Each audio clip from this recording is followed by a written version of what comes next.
ዘመኔ ከመድኃኒቴ በላይ አይደለም። እግዚአብሔር ነው ብርሃኔ፣ እግዚአብሔር ነው መድኃኒቴ፣ እግዚአብሔር ነው ብርሃኔ፣ እግዚአብሔር ነው መድኃኒቴ። ጨለማው ከብርሃኔ በላይ አይደለም። ሕመሜ ከመድኃኒቴ በላይ አይደለም። ጨለማው ከብርሃኔ በላይ አይደለም። ሕመሜ ከመድኃኒቴ በላይ አይደለም። እግዚአብሔር ነው ብርሃኔ፣ እግዚአብሔር ነው መድኃኒቴ፣ እግዚአብሔር ነው ብርሃኔ፣ እግዚአብሔር ነው መድኃኒቴ።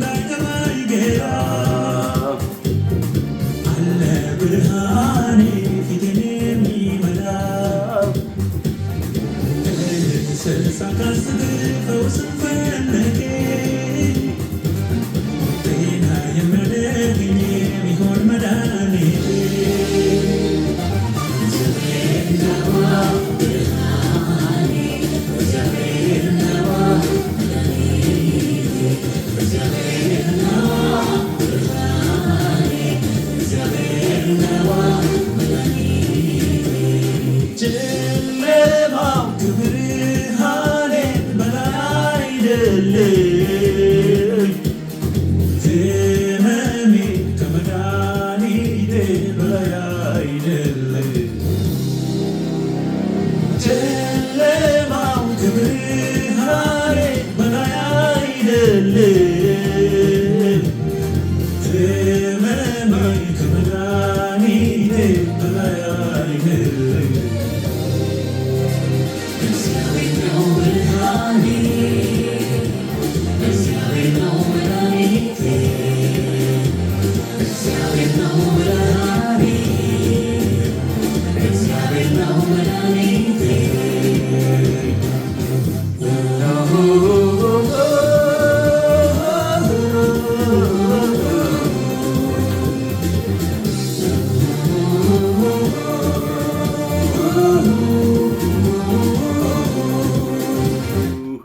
ሰላም ሰላም፣ የኢየሱስ ክርስቶስ የፍቅር ንጉሥ ቤተሰቦች እንደምን አላችሁ? እንኳን ወደዚህ ቻናል በሰላም መጣችሁ ላለው እግዚአብሔር ይባርካችሁ። ኢየሱስ ክርስቶስ ብርሃናችን ነው። ሃሌሉያ! ብርሃን ሁልጊዜ ከጨለማ በላይ ነው። ሃሌሉያ! ኢየሱስ ክርስቶስ ብርሃን ነኝ አለ። አይ አም the light of the world፣ እኔ የዓለም ብርሃን ነኝ አለ። ማንም እንደዚህ ቦልድ የተናገረ እውነተኛ አምላክ የለም። እውነትም ብርሃን ነው ኢየሱስ። ኦ ሃሌሉያ! የእግዚአብሔር ቤተሰቦች እንኳን ወደ ቻናላችን በሰላም መጣችሁ። እንግዲህ ይሄ ቻናል ኢየሱስ ክርስቶስ የፍቅር ንጉሥ ቻናል ነው፣ የኔ ቻናል አይደለም። ኢየሱስ ክርስቶስ በምድር ላይ ያደረገውን ትልቅ ፌቨር ለማጉላት እና ለማሳየት ይሄ ብርሃን ይሄ መድኃኒት ደግሞ ለሌሎች እንዲደርስ ብዬ ነው የወጣሁት። እግዚአብሔር የተባረከ ይሁን። በዚህ ሰዓት በእውነት እሱ ፈቅዶ ወደዚህ ቦታ ስለተገናኘን እናመሰግነዋለን። ይህንን ብርሃን እንፈልገዋለን። እንግዲህ ዛሬ ደግሞ መንፈስ ቅዱስ ኢየሱስ ክርስቶስ ብርሃን እንደሆነ እንድናገር ወደዚህ መርቶኛል ማለት ነው። ስለዚህ ባለፈው ሳምንት ስለ መድኃኒት ነው ያወራሁት። እንግዲህ በእውነት እኔ የማወራው እኔ ልናገር ደግሞ ምስክር ለሆነ የወጣሁት በጣም ትንሿን ነገር ነው እየነገርኳቸው ያለሁት። የእግዚአብሔር መንፈስ ወደ እናንተ ሲመጣ ደግሞ በጣም በሚገርም ሁኔታ ማግኒፋይ ያደርግላችኋል። እሱ ነው በስፋት በጥልቀት የሚያስተምራችሁ። እኔ ልክ ዮሐንስን የመጥምቁ ዮሐንስን ምን አሉት? አንተ ማን ነህ ሲሉት በቃ እኔ የእሱን መንገድ የማሳይ ነኝ አለ። እኔም ልክ እንደ ዮሐንስ አይደለሁም፣ እንደ ዮሐንስ ነኝ እያልኩ አይደለም። መጥምቁ ዮሐንስ በጣም ከትልቅ ነቢይ የነበረ ነው። የመጨረሻ ነቢይ ነው። በአዲስ ኪዳን ውስጥ የነበረ ትልቅ ነቢይ ነው እና ምን ልል ፈልጌ ነው? አንተ ማነህ? እንዴት ለምንድን ነው የእግዚአብሔርን ቃል የምትናገረው ብሎ ሰው ሲጠይቀው የተናገረው መልስ ለመናገር ብዬ ነው። እና ሰዎችም እኔም ቢጠይቁኝ ሰዎች ለእኔ ሁላችንም የእግዚአብሔርን መንግስት ልናውጅ ነው። በተለይ በእግዚአብሔር መንግስት ውስጥ ኖረን የእሱን ህይወት የቀመስን ሰዎች ሁሉ ባገኘነው አጋጣሚ ስለ እሱ ጥሩነት መመስከር አለብን። ኢየሱስ ክርስቶስም ሂዱ ወደ ዓለምን ብሎ የነገረንም ለዚህ ነው።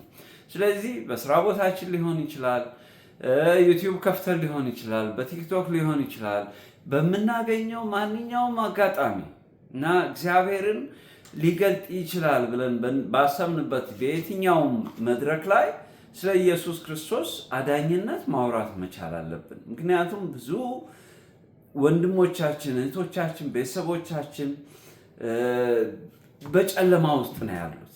ስለዚህ ዛሬ ኢየሱስ ክርስቶስ ብርሃን ነው።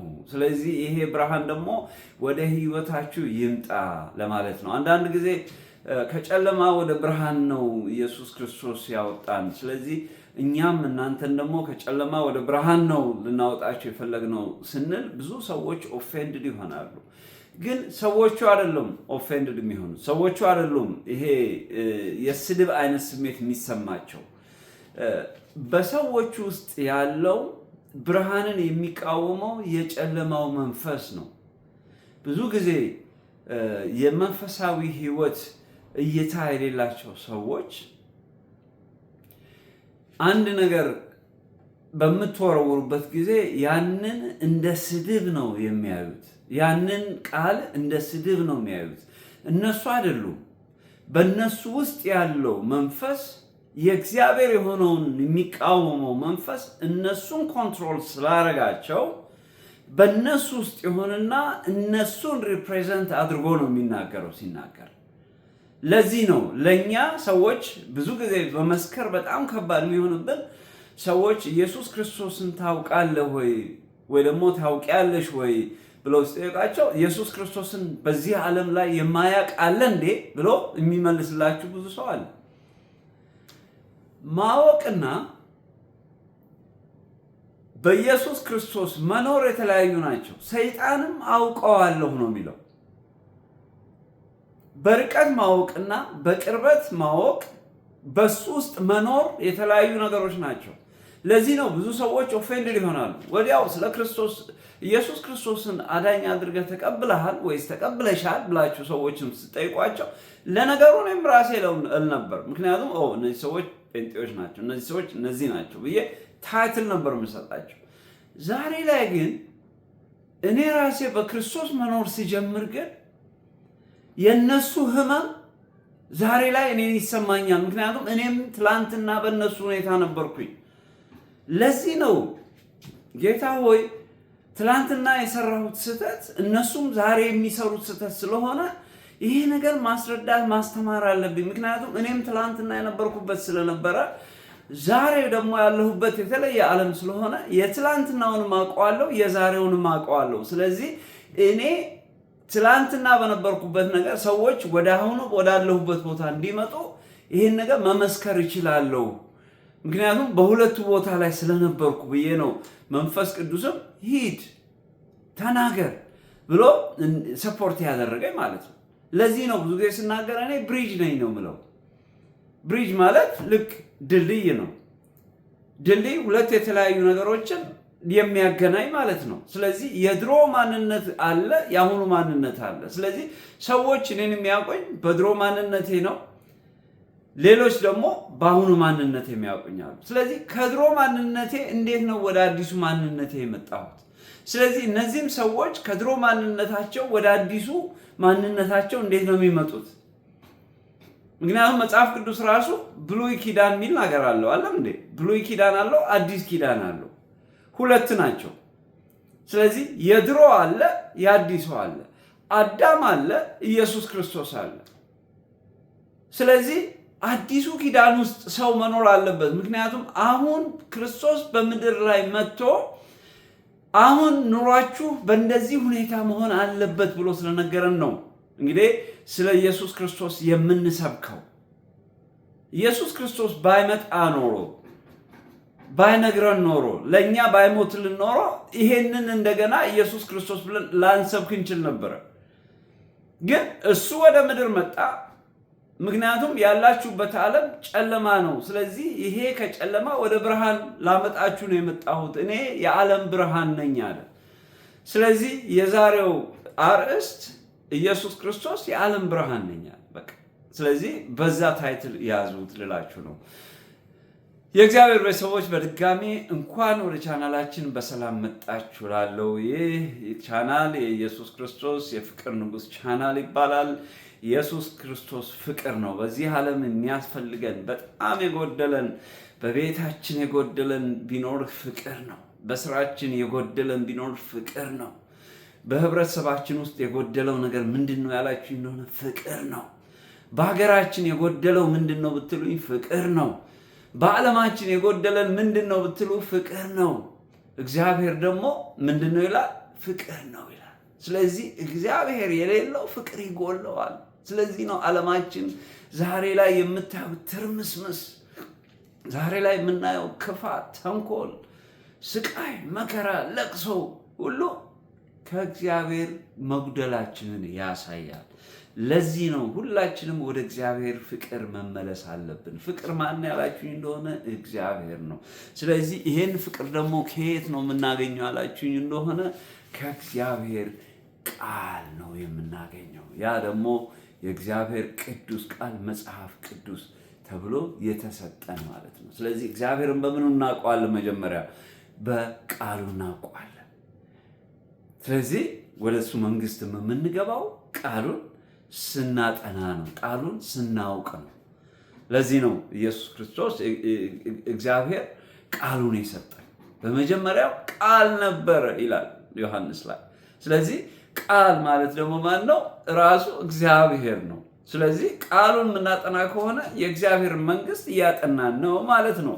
ማንኛችንም ዛሬ አንድ ነገር ለማጥናት ስንፈልግ፣ ስለ አንድ ነገር ማወቅ ስንፈልግ ስለዛ ነገር ማጥናት አለብን። ማወቅ ማለት ሶስት ነገሮች አሉበት። አንዳንድ ጊዜ አንዳንድ ሰዎች ያውቃሉ ስለ አንድ ነገር፣ ከዛ በኋላ መረዳት የሚባል ነገር አለ። ማወቅ አንድ ነገር ነው፣ ኖሌጅ አለ፣ አንደርስታንዲንግ ይሉታል በእንግሊዝኛ፣ በእኛ ደግሞ መረዳት እንለዋለን። ከዛ በኋላ በሶስተኛው ደረጃ ደግሞ ዊዝደም አለ፣ እኛ ደግሞ ጥበብ ብለን እንጠራዋለን በእኛ ቋንቋ ማለት ነው። ስለዚህ ስለ አንድ ነገር ለማወቅ ሰዎች ሶስት ነገር አላቸው ማለት ነው። የመጀመሪያው ሰዎች ስለዛ ነገር የሆነ ኮንሰፕት ቤዚክ የሆነ ነገር አላቸው። ሁለተኛው ደግሞ ስለዛ ነገር ሰዎች መረዳት አላቸው። ሶስተኛው ደግሞ ያንን ነገር የተረዱትን ደግሞ ወደ ተግባር ሲተረጉሙት ጥበብ ይባላል ማለት ነው። ለዚህ ነው ሰለሞን እግዚአብሔርን ሲጠይቅ ኖሌጅ ስጠኝ አላለም፣ ጥበብ ስጠኝ ያለው። ጥበብ ማለት ምን ማለት ነው? ተቀብሎ ህዝቡ ላይ ያንን ጥበብ ለመተርጎም የሚያስፈልገውን ያንን ስኪል ነው የጠየቀው የለመነው ማለት ነው። ስለዚህ ወደዛ እንሄዳለን። ስለዚህ ዛሬ ባለፈው ሳምንት ኢየሱስ ክርስቶስ መድኃኒታችን ነው አለን። በጣም ትልቅ ቶፒክ ነው፣ ግን እኔ ያው በምችለው ያው ትንሽ ሃይላይት ነው የሰጠኋችሁ።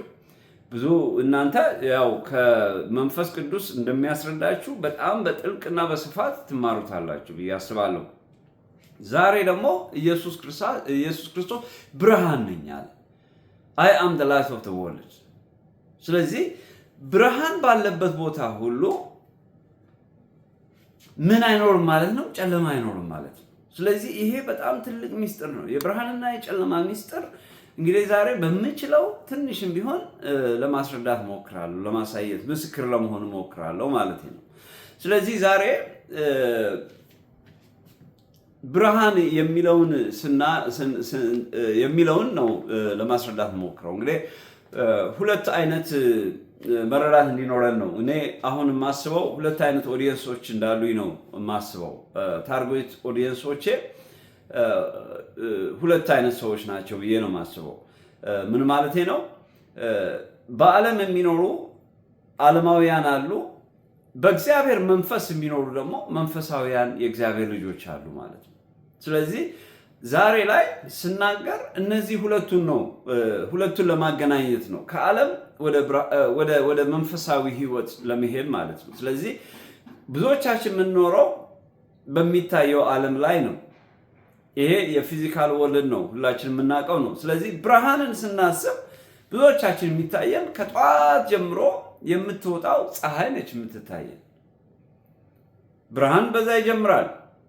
ከዛ መጨረሻ ላይ ደግሞ ብርሃን ጨርሶ ደግሞ ማታ ላይ ደግሞ ሁላችንም እንደምናየው ጨለማ ይመጣል።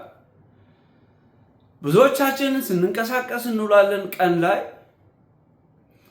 ሌሊት ደግሞ ምሽት በሚመጣበት ጊዜ ሁላችንም ተሰብስበን ወደ ቤታችን እንገባለን፣ እንተኛለን።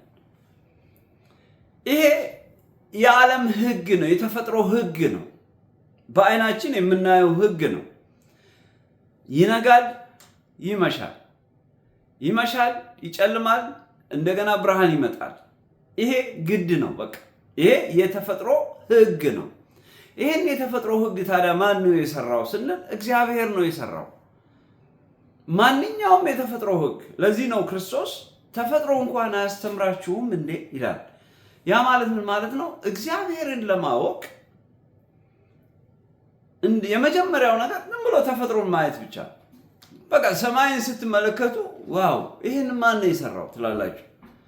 ምድርን የቆማችሁበትን ቦታ ስንመለከት ዋው ማን ሊሰራው ይችላል? የትኛው ካምፓኒ ሊሰራ ይችላል?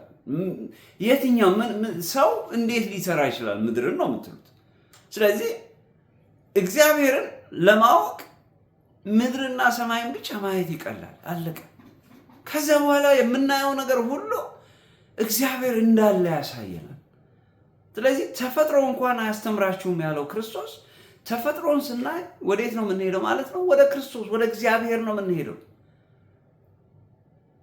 ለዚህ ነው ክርስቶስ ወደ አብ ብሎ የሚናገረው ወደ እግዚአብሔር ወደ ፈጣሪ ወደ ዋናው ፈጣሪ እንድንሄድ ያደርገናል እያንዳንዱ የምናያቸው ነገሮች። ስለዚህ ዛሬ ስለ ብርሃን እኔ ለመናገር ስፈልግ አይን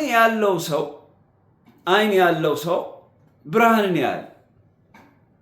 የሚገርማችሁ ነገር እንግዲህ ይሄን የምነግራችሁ ያለው ማንም ሰው የሚገባው ይሄ ተራ የሆነ ኮመን የሆነ ሳይንስ የሚሉት ነው። ይሄ በቃ ተራ የሆነ ኤሌመንተሪ የሆነ ትምህርት ነው።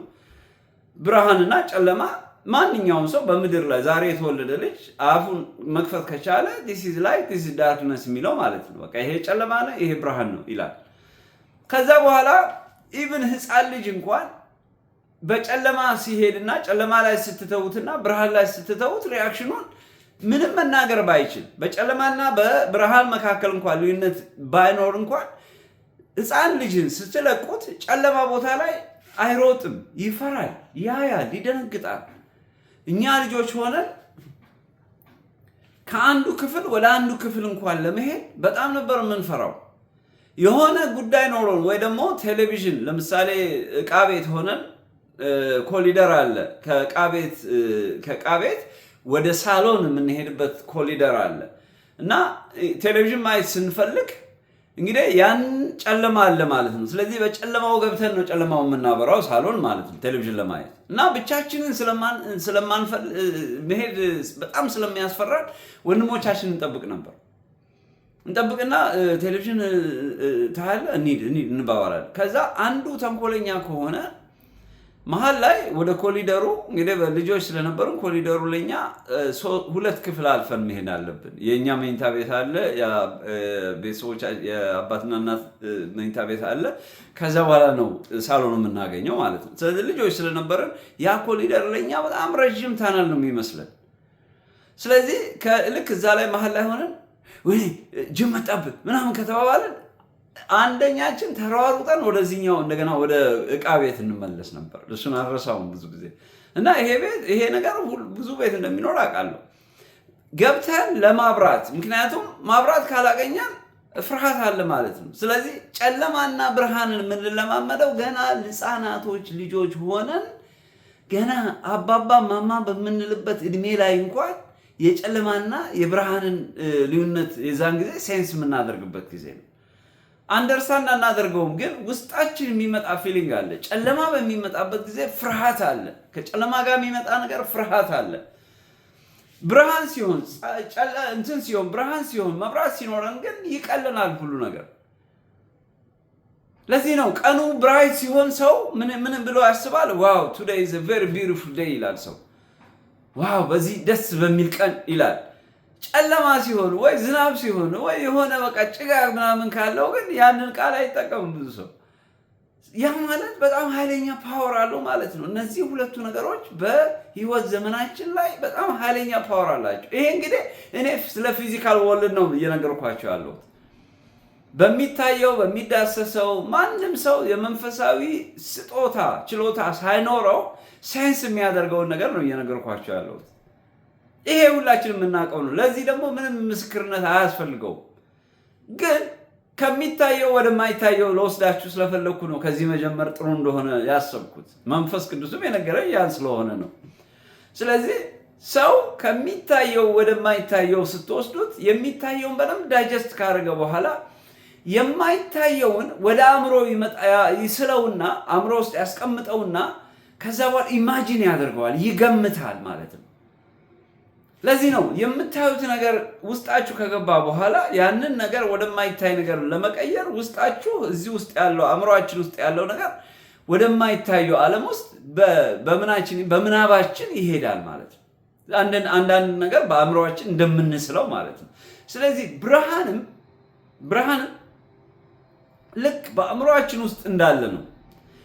አሁን ለዚህ ነው የውጭውን ብርሃን ለመቀበል ምን ያስፈልገናል? የሰውነታችን አካል ከሰውነታችን አካል እኔ እናንተ የምታዩኝ እናንተ የማያቸው የምንጠቀምበት አይናችን ነው። እግዚአብሔር በምድር በምንኖርበት ጊዜ በምድር የሰጠንን ስጦታ እኛ ሪሰፕት የምናደርግበት ወይ ደግሞ የምንቀበልበት የሰውነት አካል ሰጥቶናል።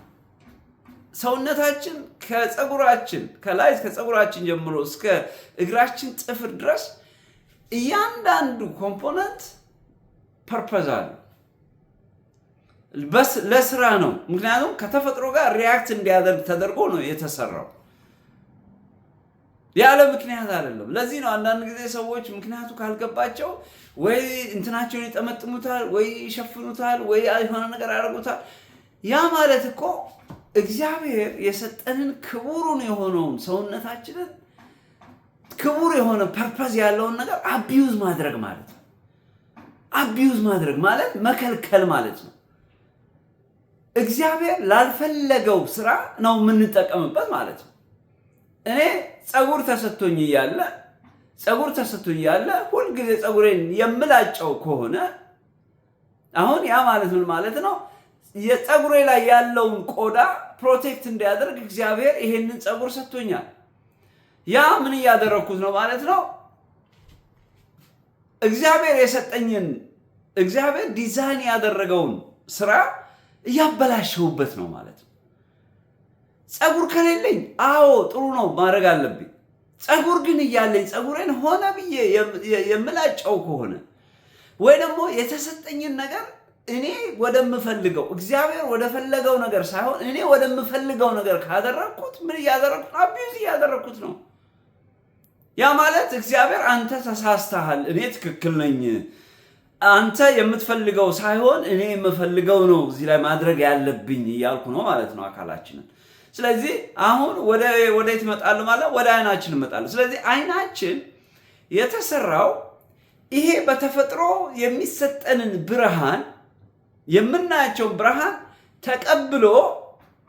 ተቀብሎ ወደ አእምሮአችን የምናየው ነገር ምን እንደሆነ ለኛ ኢንተርፕሬት ያደርግልናል። ለኛ ትክክለኛው ኢሜጅ ይሄ ነው፣ ያየኸው ነገር ይሄ ነው ብሎ የሚነግረን እሱ ነው። እንግዲህ ሳይንስ ላይ እናውቃለን አለ። ብርሃን በሚመጣበት ረቲና ገልብጦ ነው የሚያሳየን የትኛውንም ፒክቸር ወደ አእምሯችን ሲሄድ ከዛ ትክክለኛውን ፒክቸር ያመጣልንና እናያለን።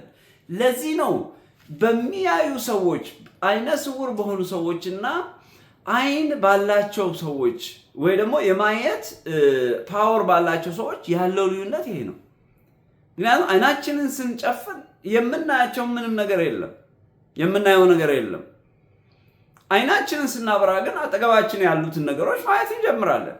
ስለዚህ እግዚአብሔር ሁለት ነገር ነው የሰጠን። የመጀመሪያው ነገር ከአይናችን በፊት የሰጠን ብርሃንን ነው። እዚህ ላይ በደንብ እናስብ። አይን ያለ ብርሃን ምንም ማለት አይደለም። ጨለማ በሚሆንበት ጊዜ፣ ድቅድቅ ጨለማ በሚኖርበት ጊዜ አይናችንን ስንገልጠው ብንውል የምናየው ነገር ምንም ነገር የለም። ያ የሚያሳየን ምንድነው? አይናችን ለማየት ምን ይፈልጋል ማለት ነው? ብርሃን ይፈልጋል።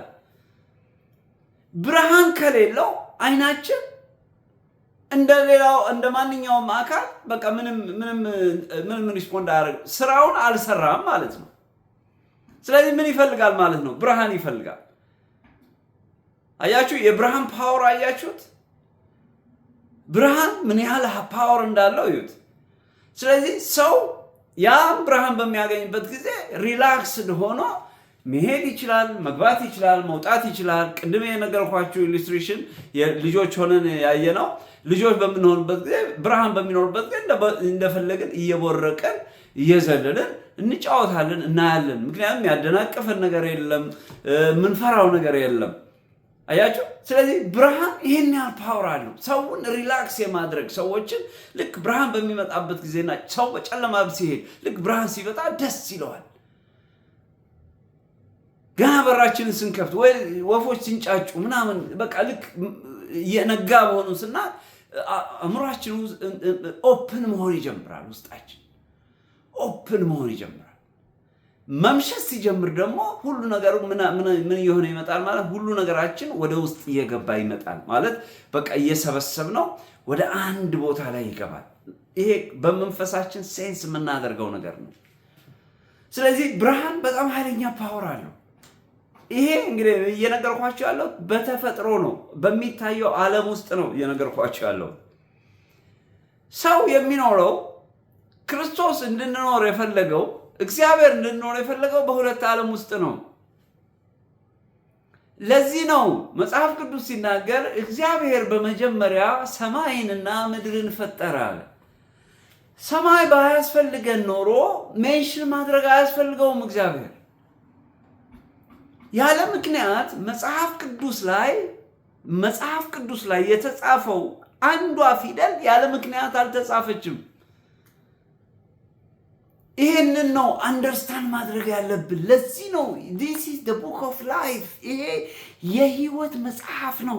ሰው የእግዚአብሔርን ክቡር የሆነውን ቃል ካላወቀ የሚኖረው እንደ ሰው ሳይሆን እግዚአብሔር እንደ ሰው ካልሆኑ ሰዎች እንደ ሰው ካልሆኑ ፍጥረታት ከፈጠራቸው ሰዎች አንዱ ሊሆን ነው ማለት ነው። በጣም የሚያስደነግጥ ነው። እኔም በእንደዛ አይነት ሁኔታ ኖሬያለሁ ብዙ ዓመት። አሁን ላይ ሳስበው ግን ኖ፣ በፍጹም ሰው የእግዚአብሔርን ቃል ካላወቀ ይሄ ጂፒኤስ ነው።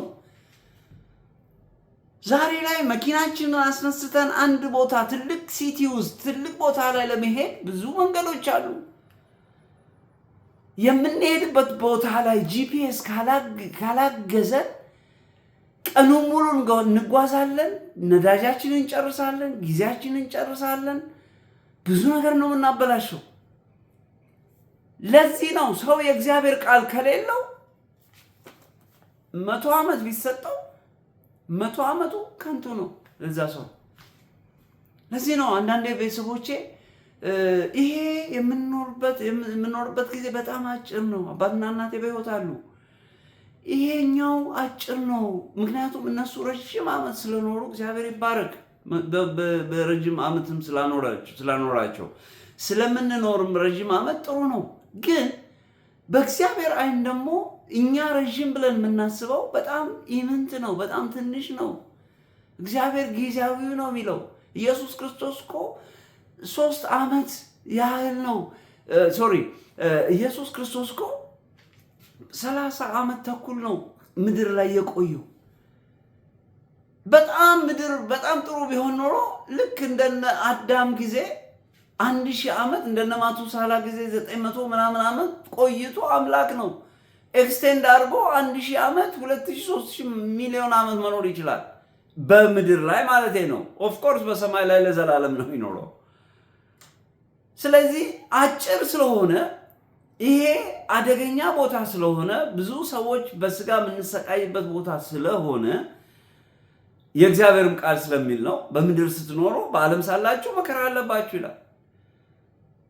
ብዙ ቦታ ላይ አሁን ብታዩ የዓለማችን ችግር እንትናችን ኢኮኖሚ ችግር፣ የጦርነት ችግር፣ የምናምን ችግር፣ የዛ ችግር፣ የዚህ ችግር፣ የዛ ችግር ነው። ኢንድለስ የሆነ ችግር። ያ ማለት ኢየሱስ ክርስቶስ ያለው ቃል እውነቱን ነው። በዓለም ሳላችሁ መከራ አለባችሁ፣ ትክክል ነው። ኢንዲቪጁዋሊ መከራ አለበት፣ አዘ ኔሽን መከራ አለበት። እና ይሄ ሁሉ የሚያሳየው ምንድነው? ቦታችን እዚህ ያለው ቦታ ላይ ብዙ ትራቭል ያለበት፣ ብዙ መከራ ያለበት፣ ብዙ ችግር ያለበት ነው። ስለዚህ ነው እኔን ካልያዛችሁ በስተቀር እዚህ ያለውን ነገር አታሸንፉትም ያለን። ስለዚህ እግዚአብሔር ይሄን ቦታ ምን ይለዋል? የጨለማ ቦታ ነው የሚለው። ስለዚህ በዚህ በጨለማ ቦታ ላይ ደግሞ ምን ያስፈልገናል ማለት ነው? ብርሃን ያስፈልገናል። ቅድም የነገርኳችሁ ተፈጥሯዊ የሆነ ሪዝን ነው የተናገርኩት። አሁን ደግሞ ወደ መንፈሳዊው ቃል እንሄዳለን፣ ወደ እግዚአብሔር ቃል ማለት ነው። ቅድም የነገርኳችሁ ገና የተወለደ ሕፃን እንኳን ሴንስ የሚያደርገው ነው። ብርሃን ምንድን ነው ብትሉት ቋንቋ ባይኖረው እንኳን አትሊስት ፀሐይን ያሳያቸው። ጨለማ ምንድን ነው ብትሉት መብራት አጥፍቶ ሊያሳያችሁ ይችላል፣ ጨለማ ማለት ምን ማለት እንደሆነ። ይሄ ሁላችን የምናውቀው ስለሆነ ኮመን ሰንስ ነው። ወደ እግዚአብሔር ቃል ጋር ስንመጣ ግን የእግዚአብሔርን ቃል የማያውቅ ሰው ግን በጣም ከባድ ነው የሚሆንበት ስለ ብርሃን ማለት ነው። ስለዚህ ብርሃን የሚያስበው በፊዚካል ላይ የሚታየው ነው። ስለዚህ የእግዚአብሔር ቃል ክቡር የሆነው የእግዚአብሔር ቃል ደግሞ ስለ ብርሃን ሲናገር ብዙ ቃላቶች አሉ። ኢየሱስ ክርስቶስ ስለ ብርሃን የተናገረው፣ ሌሎችም ስለ ኢየሱስ ክርስቶስ ብርሃን መሆን የተናገሩ በጣም ብዙ ስክሪፕቸሮች አሉ። ከ40 በላይ ስክሪፕቸሮች አግኝቻለሁ። ግን ለማስረዳት ያህል ለማሳየት ያህል ምክንያቱም እኔ የማሳየው ብዙ ጊዜ የእግዚአብሔርን ቃል በጥልቀት ለማያውቁ ሰዎች ነው። የእግዚአብሔር ቃልን በጥልቀት ለሚያውቁት ደግሞ ሌላ ደግሞ በዚህ ስጦታ እግዚአብሔር የባረካቸው አገልጋዮች ደግሞ ያንን ያስተምራሉ ማለት ነው። ስለዚህ እኔ ኮመን የሆነውን ሰው ወደ እግዚአብሔር መንግስት እንዲመጣ ጀስት ብሪጅ ነኝ፣ ድልድይ ነኝ ማለት ነው። ስለዚህ ኮመን ስለሆነ ቀስ እያልኩኝ ጀስት ላይት የሆነውን ነው የምናገረው ማለት ነው። ስለዚህ ዲፕ የሆኑን ደግሞ ሌሎቹ ይናገራሉ ማለት ነው። ስለዚህ ዛሬ ላይ ምን ይዤላችሁ መጥቻለሁ? በዮሐንስ ወንጌል ላይ ኢየሱስ ክርስቶስ በዮሐንስ ወንጌል ምዕራፍ 8 ቁጥር 12 ላይ እንደዚህ የሚል ቃል ይናገራል። ኢየሱስ ክርስቶስን ሊፈትኑት ፈልገው አንድ ሴት ኃጢአትን ሰራች፣ የዝሙት ኃጢአትን ሰርታለች። ስለዚህ ይህችን ሴት ወደ ክርስቶስ አመጡት፣ ወደ ኢየሱስ ክርስቶስ አመጡና ኢየሱስ ክርስቶስን ሊፈትኑት ነው የሚለው። ሊፈትኑት አመጡና ሴትዮ ኃጢአትን ሰርታለች፣ ስትዘሙት አግኝተናታል። ዝሙት ኃጢአት ነው። ስለዚህ ሙሴ እንዲህ አይነቱን ሰው እንዲህ አይነቷን ሴት በድንጋይ ወግራችሁ ግደሏት ብሎናል። ስለዚህ አንተስ ምን ትላለህ ብለው ሁሉም ድንጋይ ይዘው ጠበቋት ማለት ነው፣ ሊወግሯት ማለት ነው። ስለዚህ ክርስቶስ ደግሞ ምን አለ? ታሪኩን የምታውቁት ሰዎች ያው መሬት ላይ ጎንበስ ብሎ ጻፈ። ምን እንደጻፈ አይታወቅም፣ ግን የሆነ ነገር እንትን አደረገና በጣቱ እንትን አደረገና ቀና ብሎ ምን አላቸው? ከናንተ መካከል አላቸው ኃጢአት የሌለበት የመጀመሪያውን ድንጋይ ይወርውርና ሴትዮዋን ይምታት አላቸው ማለት ነው። ከዛ ያ መጀመሪያ ላይ ሊወረውር ያሰበው ሰውዬ ምንድነው ኃጢአት ያልሰራሁት ብሎ ሲያስብ በጣም ብዙ ኃጢአት ሰርቷል። ምክንያቱም ኢየሱስ ክርስቶስ ሰው በኢየሱስ ክርስቶስ ካልኖረ በኃጢአት ውስጥ ነው የሚኖረው። አለቀ። ስለዚህ ሲያዩት ሁሉም ኃጢአት ሰርተዋል። ለምን? ኢየሱስ ክርስቶስ የላቸውም። ስለዚህ ምንድን ያደረጉት? አንድ በአንድ ትተው ሄዱ ማለት ነው። ሴትዮዋን ሳውግሯት ሄዱ። መጨረሻ ላይ ሴትዮዋና ኢየሱስ ክርስቶስ ሁለቱ ብቻ ቀሩ ማለት ነው። የዚህን ጊዜ ነው ኢየሱስ ክርስቶስ ይህን ቃል የተናገረላችሁ ነው። የእግዚአብሔርን ቃል ስናጠና በተቻለ መጠን ኮንቴክስት የሚባል አለ። ከላይ ያለውን ካየን በኋላ ነው ወደ ዛም የምንሄደው። ስለዚህ ብዙ ጊዜ ኮንቴክስቱ ከስክሪፕቸሩ ጋር ይገናኛል። ያልበዛ ስክሪፕቸሩን አውጥተን እንትን ካደረግነው አንዳንድ ጊዜ አንዳንድ ቦታ ላይ ፊት ላይ ያደርግልን ይችላል። ይሄ የራሴ መረዳት ነው። እንግዲህ ሌሎች ሰዎች ደግሞ የራሳቸው መረዳት ይኖራቸዋል። እና እዚህ ላይ ታዲያ ዮሐንስ ምዕራፍ 8 የዮሐንስ ወንጌል በአዲስ ኪዳን ላይ ቁጥር 12 ላይ ምን ብሎ የተናገረው? ስለ ብርሃን ነው እያስተማርኩ ያለሁት። ስለዚህ ምን አለ? እኔ አለ የዓለም ብርሃን ነኝ። መጀመሪያ ላይ እነሱ ከሄዱ በኋላ አንቺ ሴት ከዚህ በኋላ ከሳሾች ሴት አሉ አላት። ከሳሾቿ የት አሉ አለች። ሁሉም የሉም። ስለዚህ እኔም አልፈርድብሽም፣ ግን ኃጢአትን ደግመሽ አታድርጊ አላትና መጨረሻ ላይ ሲናገር ምን አለ? እኔ የዓለም ብርሃን ነኝ አለ። የሚከተለኝም ሁሉ የሕይወት ብርሃን ይሆንለታል እንጂ በጨለማ አይመላለስም አለ። በጣም ደስ የሚለን ቃል ነው። ደግመዋለሁ። እኔ የዓለም ብርሃን ነኝ። ኢየሱስ ነው ይሄ የሚናገረው። እኔ የዓለም ብርሃን ነኝ፣ የሚከተለኝም ሁሉ የሕይወት ብርሃን ይሆንለታል እንጂ በጨለማ አይመላለስም። ይሄ ማለት በጣም ኃይለኛ የሆነ ትልቅ ትርጉም ያለው ነው። ሰው ክርስቶስን ተቀብለሃል ወይስ አልተቀበልክም፣ በክርስቶስ ነው የምትኖረው ብሎ ሰው ከጠየቃችሁ ምን እያላችሁ ነው?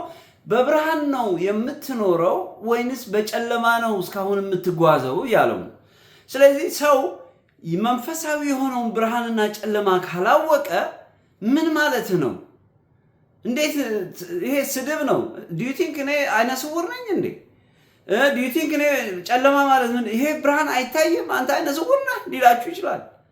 ምክንያቱም ሰውየው የሚያየው በፊዚካል ወርልድ ያለውን ተውት ነው። መንፈሳዊው ነገር ግን የሚናገረው ምንድን ነው? ብርሃን እያለ የፀሐይ ብርሃን እያለ ለካ ሌላ ብርሃን አለ። ብዙ ጊዜ ይሄንን አናውቀውም። ብዙ ጊዜ ይሄን አንደርስታንድ አናደርገውም። ያ ብርሃን መንፈሳዊ የሆነ ብርሃን ነው። ያ ብርሃን ደግሞ ኢየሱስ ነው። ለዚህ ነው እኔ የዓለም ብርሃን ነኝ አለ ኢየሱስ። ሰው ብርሃን ኢየሱስ ግን ከሌለው ኢየሱስን ተቀብሎ አዳኝ አድርጎ ካልተቀበለ ያ ሰው የሚኖረው በጨለማ ነው ማለት ነው። ስለዚህ የጨለማ ልጅ ነህ አንተ ስትሉት ሰው ሊደባደባችሁ ነው የሚመጣው። በጣም ነው እንትን የሚያደርገው። ግን መጽሐፍ ቅዱስ ነው የሚለው፣ የእግዚአብሔር ቃል ነው የሚለው። ኢየሱስ ክርስቶስ እኔ ብርሃን ነኝ ካለ እኔን የሚከተል አለ አይደለም እንዴ? የእኔን የሚከተለኝ ሁሉ የሕይወት ብርሃን ይሆንለታል እንጂ በጨለማ አይመላለስም ካለ ሰው ኢየሱስ ክርስቶስ ከሌለው በጨለማ ነው የሚመላለሰው ማለት ነው። ስለዚህ ፕሊዝ ኢየሱስ ክርስቶስ የሌላችሁ ሰዎች በጨለማ እንደምትሄዱ ማመን አለባችሁ። እኔ አይደለሁም የምለው፣ እኔ አይደለሁም የምከሳችሁ፣ የእግዚአብሔር ቃል ነው የሚከሳችሁ። ስለዚህ ይሄ በጣም ክሊር እንዲሆንላችሁ ነው መንፈስ ቅዱስ ዛሬ በፊታችሁ ወጥቼ እንድናገር ያደረገኝ። ከዚህ በኋላ ደግሞ ወደ ሁለተኛው ጋር ስንሄድ ደግሞ እንደገና አንድ አትሊስት ወደ 3 እንግዲህ ኢየሱስ ክርስቶስ ይሄን ሲናገር እኔ የዓለም ብርሃን ነኝ አለ። ስለዚህ ዛሬ ስለ ብርሃን ነው የምናገረው አልኳችሁ። ስለ ብርሃን ስናገር ስለማን እየተናገርኩ ነው ማለት ነው? ስለ ክርስቶስ እየተናገርኩ ነው። ባለፈው ሳምንት ስለ መድኃኒት ተናገሩ። ስለ መድኃኒት ስናገር ስለ ክርስቶስ ነው የምናገረው። ስለዚህ ሁሉ ነገር መጽሐፍ ቅዱስ ላይ it's all about Jesus። ስለዚህ ኢየሱስ ክርስቶስ ነው። ስለዚህ ሰዎች ዛሬ ስለ ኢየሱስ ክርስቶስ አንድ ነገር ጥያቄ ሲጠይቋቸው በጣም ይናደዳሉ፣ በጣም ኦፌንድድ ይሆናሉ። ትናንትና ጂም ሄጄ ነበር፣ YMCA ጂም እሰራለሁ፣ ስፖርት ልሰራ ሄድኩኝ። ከዛ አንድ የምታጸዳ ኢትዮጵያዊ ነበረች፣ ኤርትራዊ ነች፣ ሶሪ አገኘኋትና ከዛ ሰላም ነሽ እንዴት ነሽ ምናምን አልኳትና ስለ ኢየሱስ ክርስቶስ ልንገራት አልኩና ሄይ what do you know about Jesus? ስለ ኢየሱስ ክርስቶስ ምን ታውቂያለሽ አልኳት። ስላት እንዴ ኢየሱስ ክርስቶስ ማውቀዋለሁ አለች። እስቲ እንዴት ነው የምታውቂው ኢየሱስ ክርስቶስ? በህይወት ውስጥ ይኖራሉ ወይ? ከአንቺ ጋር አብሮሽ ይኖራሉ ወይ ምናምን ስላት አይ እኔ ኦርቶዶክስ ነኝ አለች። አይደለም እኔ አሁን እንትንሽ ታይትልሽን አይደለም የጠየቅኩት፣ ግን ኢየሱስ ክርስቶስን በጣም ተበሳጨች፣ በጣም ተናደደች። አንተ ጴንጤ ነህ አለች። ከዛ ትንሽ ቆየሁና ዋና ቦታ ሄድኩኝ። ከዋና ትመለስ እንደገና ጌታ እዛ ቦታ ላይ ስታጸዳ አገኘኋት። ከዛ በኋላ ስሚ ያልኳት ይቅርታ፣ ምናልባት ቅድም አበሳጭቼሽ ከሆነ ይቅርታ። እኔ ኢየሱስ ክርስቶስ አዳኝ መሆኑን ልነግርሽ ነው። በኢየሱስ ክርስቶስ ማመን፣ በኢየሱስ ክርስቶስ መጠመቅ። ምክንያቱም የተጠመቀ ያመነ ይድናል ይላል የእግዚአብሔር ቃል። ስለዚህ የውሃ ጥምቀት አለ፣ የመንፈስ ቅዱስ ጥምቀት አለ። ስለዚህ ኢየሱስ ክርስቶስ ሲጠመቅ እኮ ካደገ ትልቅ ከሆነ በኋላ ነው። እኛ ሕፃን ልጅ ሆኖ አይደለም። ማርያም እኮ በ80 ቀን ወንዶች በሚጠመቁበት ቀን ኢየሱስ ክርስቶስን አጥምቃለሁ ብላ፣ ስለዚህ ያ ጥምቀት ቢበቃኛል ማለት ይችል ነበር ኢየሱስ ክርስቶስ። ግን ያን አይደለም ያደረገው። እኛ እንድንማርበት ስለፈለገ ዮሐንስ መጥቶ በኢየሱስ ክርስቶስ ነው የተጠመቀው አይደለም እንደ በዮርዳኖስ ወንዝ ላይ። ስለዚህ ይሄ ስለሆነ ነው፣ ይሄንን እውነት ልነግርሽ ፈልጌ ነው ብዬ እንደው ትንሽ ለማግባባት ሞከርኩ። ምክንያቱም እንደው ከመሬት ተነሳ የምጠላኝ ከሆነ ብዙ ጊዜ ሲሄድ ስለማገኛት ይሄ ሰው እየመጣ ብላ እንደው ሽሽት እንዳይኖራት ብዬ ትንሽ ላብርዳት ብዬ ነው። እና ምን አልኳት? ስለ ኢየሱስ ክርስቶስ ሲነገር የሚያበሳጨው ሰይጣን ብቻ ነው። አንቺ ኢየሱስ ክርስቶስን አምናለሁ ብለሽ የምታምኚ ከሆነ ስለ ኢየሱስ ክርስቶስ ሲነገር በጣም ደስ ብሎሽ ሊሰሚ ይገባሻል እንጂ ሊያናድድሽ አይገባም አልኩ። ምክንያቱም በመንፈሷ ስትቆጣ ስላየኋት፣ ተቆጥታ ስለሄደች በብዙዎች ሰዎችም ላይ ያለው ይሄ። ስለዚህ ብርሃን ካለው ሰው ምንም የሚያስደነግጠው ነገር የለም። ሰው በጨለማ ሲኖር ብቻ ነው ስለ ብርሃን ሲነገር የሚያስደነግጠው። ያለበለዚያ ስለ ብርሃን ሰው ሲነገረው ያ ብርሃን ውስጡ ካለ በጣም ደስ ይለዋል። እውነት ነው ይሄ ፀሐይ፣ እውነት ይሄ ፀሐይ ይሄ እንትን ባይኖር ኖሮ ሰውነቴ አይሞቅም ነበር፣ ይሄ ባይኖር እኮ ቪታሚን ዲ አላገኝም ነበር ብሎ ሰው ስለሚያየው ብርሃን እንኳን ብዙ ይናገራል። ስለዚህ ይሄ ነው ማለት ነው። ሁለተኛ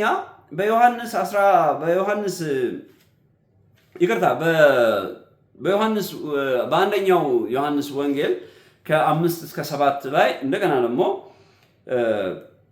ስለ ብርሃን የተጻፈ ቃል አለ እና አነበዋለሁ። ከእርሱም የሰማናት ለእናንተም የምናወራላችሁ መልእክት እግዚአብሔር ብርሃን ነው፣ ጨለማም በሱ ዘንድ ከቶ የለም የምትል ይህቺ ናት። ከእርሱም ጋር ኅብረት አለን ብንል በጨለማም ብንመላለስ እንዋሻለን፣ እውነትም አናደርግም። ነገር ግን እርሱ በብርሃን እንዳለ በብርሃን ብንመላለስ ለእያንዳንዳችን ኅብረት አለን። የልጁም የኢየሱስ ክርስቶስ ደም ከኃጢአት ሁሉ ያነጻል የሚል ደግሞ ሌላ ቃል አለ። አሁን ይህን የምናገረው ከዚህ በፊት መጽሐፍ ቅዱስን በጥልቀት ለማያውቁ ሰዎች ነው የምናገረው። ቅዱሳን ይህንን ቃል በብዙ ቦታ ላይ ሰምተነዋል ብዬ አስባለሁ። ስለዚህ ይህንን የተናገርኩበት ለምንድን ነው? በዓለም ላይ ላሉ ሰዎች የእግዚአብሔርን ቃል በጥልቀት ለማወቅም የማይፈልጉ ሰዎች አሉ፣ ወይ ደግሞ የማያውቁት ሰዎች የእግዚአብሔር ቃል ስለሚል ነው። ስለዚህ ብርሃን ማለት ይሄ ነው ያልኳችሁ እና አንድ ሶስተኛውን ጨምርላችሁና እንግዲህ ይሄ መጽሐፍ ቅዱስ ላይ ያለው ነው። ያ ማለት መንፈሳዊ ብርሃን ምን ማለት እንደሆነ ለማሳየት ፈልጌ ነው። ስለዚህ በዳዊት 119 ላይ ምዕራፍ 119 ከቁጥር 1-15 ላይ ሕግህ ለእግሬ መብራት ለመንገዴም ብርሃን ነው ይላል። ስለዚህ ይሄ የሚያሳየው ምንድን ነው? የእግዚአብሔር ቃል ብርሃናችን እንደሆነ ነው። ኢየሱስ ብርሃን እንደሆነ ነው። ስለዚህ ብርሃን ብለን የምናስባት ይቺ ፀሐይ በተፈጥሮ ብቻ ብርሃን ብለን እንዳናቆም ነው። ስለዚህ ያ ብርሃን በውስጣችን መምጣት አለበት። ይሄ ብርሃን ነው የሚመራን ህይወታችንን ዴይ ቱ ዴይ አወር ላይፍ ሁል ጊዜ በምንሄድበት መንገድ ላይ በየቀኑ ህይወታችን ላይ የሚመራን ይሄ ብርሃን ነው። ምክንያቱም ጨለማ የሆኑ ብዙ ነገሮች አሉ በመሃላችን፣ ልንወስናቸው ማንችላቸው መስቀለኛ መንገድ ላይ የምንቆምባቸው ብዙ ነገሮች አሉ። ለዚህ ነው ተንበርክከን ጠይቀን ጌታ ሆይ እባክህ ይሄ ነገር ግራ አጋብቶኛል፣ የትኛው ነው ትክክል ብለን ስንጠይቅ እኮ ብርሃን እየጠየቅን ነው። ጨለማ ላይ ነው ያለ ነው። መንፈሳዊ ብርሃን አለ። ስለዚህ ያን መንፈሳዊ ብርሃን ነው እየፈለግን ያለ ነው። ያንን መንፈሳዊ ብርሃን ታዲያ ለምንድን ነው የምንጠቀመው ያላችሁ እንደሆነ በዓለም ለምንኖረው ህይወት ላይ ነው የምንጠቀምበት። ምክንያቱም ዓለማችን ላይ ብዙ ጨለማ የሆኑ ነገሮች አሉ። እነዛ ጨለማ የሆኑ ነገሮች በጠራራ ፀሐይ ላይ ያሉ ናቸው። ጠራራ ፀሐይ ላይ እየኖርን እያየ ነው በቀን ላይ እነዛ ለእኛ ለህይወታችን ጨለማ የሆኑ ብዙ ነገሮች አሉ ውስጣችን። ስለዚህ ያ መንፈሳዊ ብርሃን እነዛን መንፈሳዊ የሆኑ ጨለማዎቻችንን ለመግለጥ ነው የምንጠቀምበት። ስለዚህ ይህ የመንፈሳዊ ብርሃን ኢየሱስ ክርስቶስ ወደ ውስጣችን በሚመጣ ጊዜ ማንም የሚያስጨንቀን ነገር፣ ማንኛውም ክፉ የሆነውን ነገር ሁሉ የመግለጥ ኃይል አለው። ስለዚህ ይሄ ብርሃን የጨለማ ያለውን ወይ ደግሞ በቀን ላይ የምናየትን ፀሐይ ብቻ አድርገን እንዳንቀመጥ ነው መሴጁ። ስለዚህ በመንፈሳዊ ብርሃን ይባላል። ያ ብርሃን ደግሞ ኢየሱስ ክርስቶስ ነው፣ የእግዚአብሔር ቃል ነው መጽሐፍ ቅዱስ እንደሚነግረን። ስለዚህ ይሄንን ቃል የሌላችሁ ክርስቶስ የሌላችሁ በዚህ ሰዓት ተቀብላችሁ ይሄንን ብርሃን በዚህ ብርሃን እንድትመላለሱ ነው መሴጁ። ስለዚህ ይሄ ብርሃን የሌላችሁ ሰዎች በኮንፊውዥን ነው የምትሄዱት። ብዙ ጊዜ በዚህ ዓለም ላይ የጨለማው ዓለም የሚባለው እኮ ብዙ አይነት ቶፒኮች አሉ እኛን ወደ ተሳሳተ መንገድ የሚወስዱን። የእግዚአብሔር መገለጥ የእግዚአብሔር ብርሃን ውስጣችን ሲኖር ብቻ ነው ወደ ትክክለኛው የእግዚአብሔር አጀንዳ የምንሄደው። ምክንያቱም እኔና እናንተ እኮ የተፈጠርነው የእግዚአብሔርን ትክክለኛውን ዓላማ ለማሳየት ነው። ምክንያቱም ኢየሱስ ክርስቶስ ምን አለ? እኔ የመጣሁት ወደ ምድር እውነትን ልናገር ነው አለ። ያ ማለት ምን ማለት ነው? በምድር ውስጥ ውሸት አለ ማለት ነው። ስለዚህ የምንኖርበት ዓለም የውሸት ዓለም ነው። ስለዚህ እውነት ይፈልጋል ማለት ነው። ስለዚህ ክርስቶስ እውነትም ነው። ስለዚህ በሌላ ጊዜ ደግሞ ስለሱ እነግራችኋለሁ።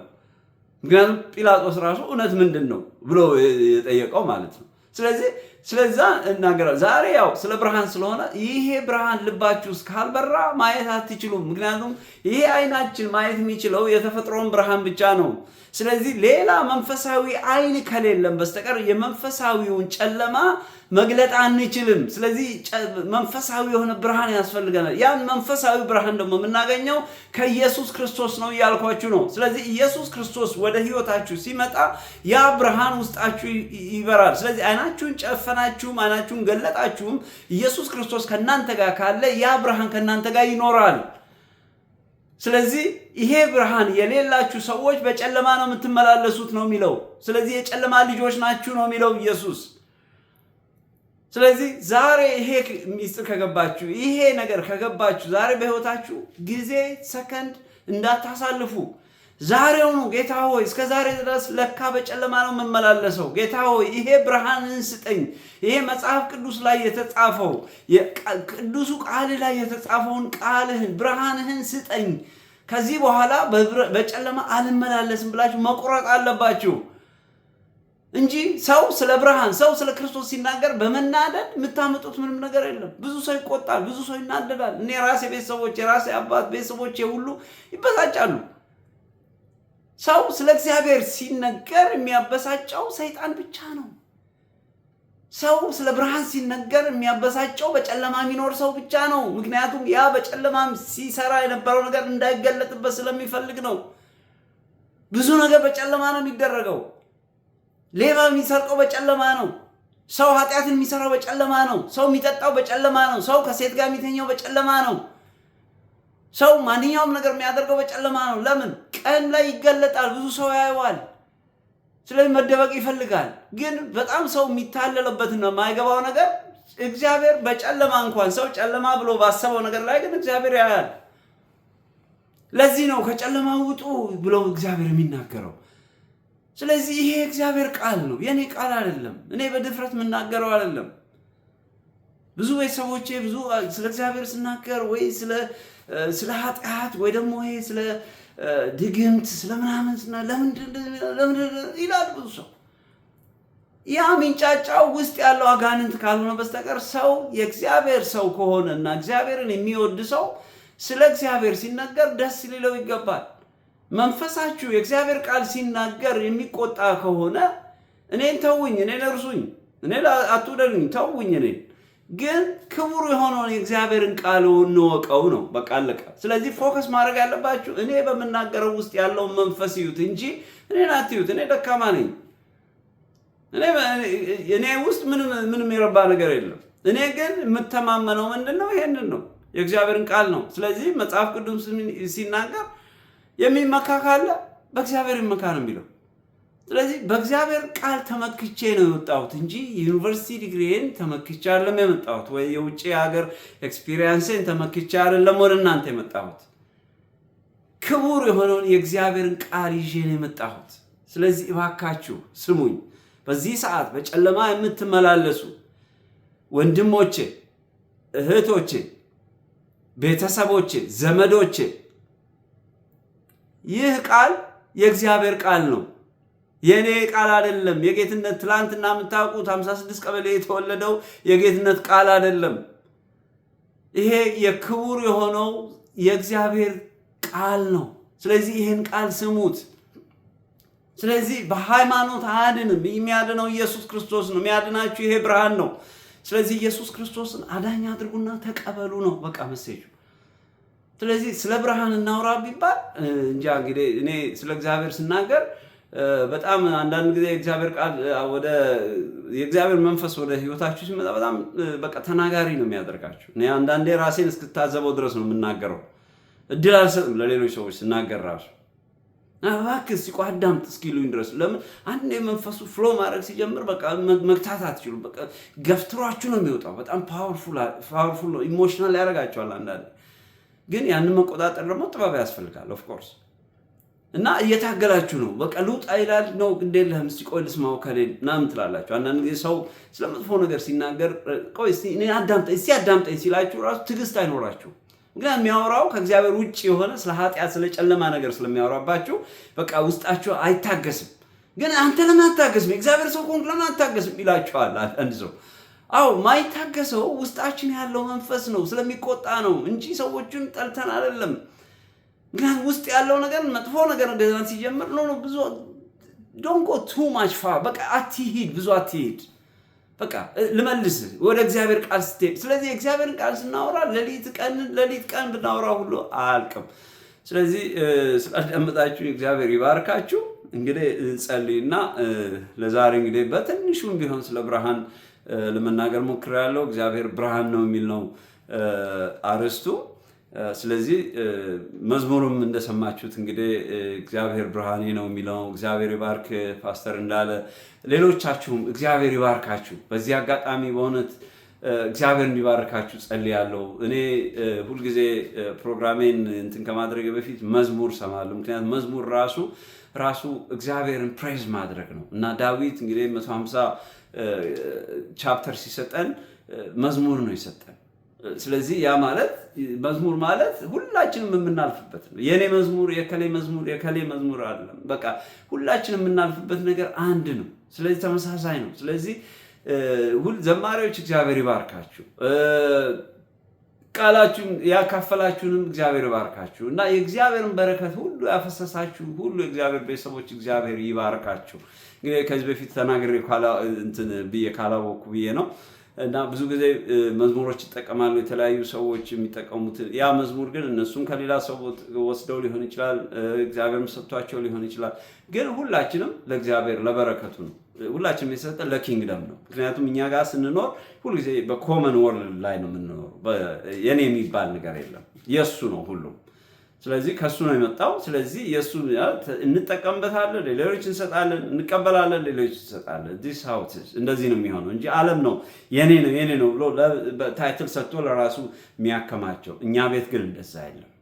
የእግዚአብሔርን ተቀብለን ለእግዚአብሔር ቤተሰቦች ነው የምንሰጠው። ስለዚህ በዚህ ሰዓት እኔ ስናገር ከሁሉ በላይ የሚደሰተው መንፈስ ቅዱስ ነው። ከሁሉ በላይ ሄቨን ነው የሚደሰተው። ስለዚህ እንዲደሰት የምፈልገውም እግዚአብሔር ነው በዋናነት እንጂ ሰዎች ቪው ኖረኝ አልኖረኝ እንደዚህ ብላችሁ እንዳታስቡ። ምክንያቱም የሰዎችን ፕሬዝ የምትፈልጉ ከሆነ ልክ እንደ ሰዱቃውያንና እንደ እንትኖች ነው የምትሆኑት፣ እንደ ህግ አክባሪዎች ነው የምትሆኑት።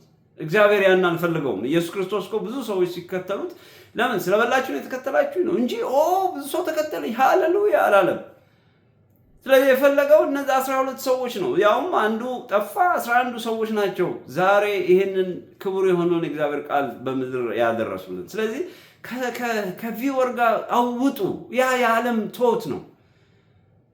እግዚአብሔር ይደሰትበት። አንድ ሰው ይዳል። በቃ የኔ ዓላማ ይሄ ነው። ምንም ምክንያቱም ብዙ ቻናሎች ነበሩኝ፣ ግን መንፈስ ቅዱስ ተው አለ። በቃ ተው፣ ይሄ እንትን ለማግኘት ነው ተው አለ። በቃ ውስጤ በቃ የተሰማኝም እውነትም መሆንም ያለበት እነዛ ፒስ ናቸው፣ ትንንሽ ነገሮች ናቸው። ስለ ኩክ ሲያወራ፣ ስለ ጤንነት ሲያወራ፣ ስለዛ ሲያወራ ምናምን በጣም ትንሽ ነው። ግን ስለ እግዚአብሔር ስታወሩ ግን ስለ ትልቅ ስለሆነው ግዙፉ ስለሆነው ዓለም ነው የምታወሩት። በአንድ ጊዜ ሁሉንም ስለሚነካ ይሄኛውን መምረጥ በጣም ጥሩ ነው። ስለዚህ ኢንከሬጅ አድርጋችኋለሁ። ሁላችሁም እየወጣችሁ እግዚአብሔር መስክሩ የሄዳችሁበት ቦታ እና እግዚአብሔር ይባርካችሁ። በድጋሚ እንግዲህ በዚህ ላይ ማቆም አለብኝ። ጌታ ይባረክ። ስላዳመጣችሁኝ ኢየሱስ ክርስቶስ ይባርካችሁ። እንግዲህ እንጸልይና ሰናበታችኋለሁ ማለት ነው። እንግዲህ በዚህ ሰዓት ይሄንን ብርሃን ቅድም የተናገርኩትን ብርሃን ያላገኛችሁ አብረን እንጸልያለን። ኢየሱስ ክርስቶስ የእግዚአብሔር ሆይ የእግዚአብሔር ልጅ ተባረክ። እናመሰግንሃለን። ክብር ምስጋና ለዘላለም ለአንተ ይሁን። እውነት ነው፣ አንተ ብርሃን ነህ። እግዚአብሔር አንተ ብርሃን ነህ። ሃሌሉያ። እነሆ ጌታ ሆይ ሳላውቅ እስከ ዛሬ ድረስ በጨለማ መላለስ ነበር። ከዛሬ ጊዜ ጀምሮ ግን ከዛሬ ቀን ከዚህ ደቂቃ ከዚህ ሰከንድ ጀምሮ ጌታ ሆይ እባክህ ወደ ሕይወቴ ና። እባክህ ብርሃንህን ስጠኝ፣ በብርሃን እንድመላለስ ጌታ እግዚአብሔር ሆይ ያ መንፈሳዊ ብርሃን የተባለው በቃሌ የተጻፈውን ጌታ እግዚአብሔር ሆይ ወደ መንፈሴ ወደ ልቤ ታመጣ ዘንድ ጸልያለሁ። ኢየሱስ ክርስቶስ የእግዚአብሔር ልጅ አምናሃለሁ፣ እወድሃለሁ። እነሆ ከዚህ በኋላ ሕይወቴን ላንተ ሰጣለሁ። ከዚህ በኋላ እከተልሃለሁ፣ ወደምትሄድበት ቦታ ሁሉ እከተልሃለሁ። ኢየሱስ ክርስቶስ የሕይወቴ ብርሃን ሁን። ጌታ ሆይ ተባረክ፣ ይህንን ስለምታደርግ እነሆ ከዚህ በኋላ በብርሃን እንድመላለስ ስለፈቀድክ፣ እነሆ ደግሞ ልጅ ስለምታደርገኝ አመሰግንሃለሁ። ኢየሱስ ክርስቶስ እወድሃለሁ፣ አከብረሃለሁ። በምትወደው ልጅህ በኢየሱስ ክርስቶስ ጸልዩ። አሜን ሃሌሉያ። እንግዲህ ይህንን ጸሎት ከጸለያችሁ ኢየሱስ ክርስቶስ ወደ ውስጣችሁ ይመጣል። እንዳልኩት እንግዲህ የንስሐ ጥምቀት ያስፈልገናል፣ ውሃ። ከዛ በኋላ በመንፈስ ቅዱስ መጠመቅ ያስፈልጋል። ከዛ በኋላ የእግዚአብሔርን ቃል ተከትለን ኢየሱስ ክርስቶስን ተከትለን መሄድ ነው። ከዛ ይሄ ዓለማችንን ኢዚ ያደርገዋል። በዓለም የምንኖረውም ፕላስ ደግሞ የዘላለም ሕይወት እናገኛለን ማለት ነው። እና ስላዳመጣችሁን በድጋሚ እግዚአብሔር ባርካችሁ። ጌትሽ አዲስ ሰው ነኝ። እንግዲህ በሚቀጥለው መንፈስ ቅዱስ በሚመራኝ በሌላ ፕሮግራም እስከምንገናኝ ድረስ ተባረኩልኝ። ኢየሱስ ክርስቶስ ለዘላለም ሕያው ነው፣ ብርሃን ነው። ሰላም ሁኑልኝ።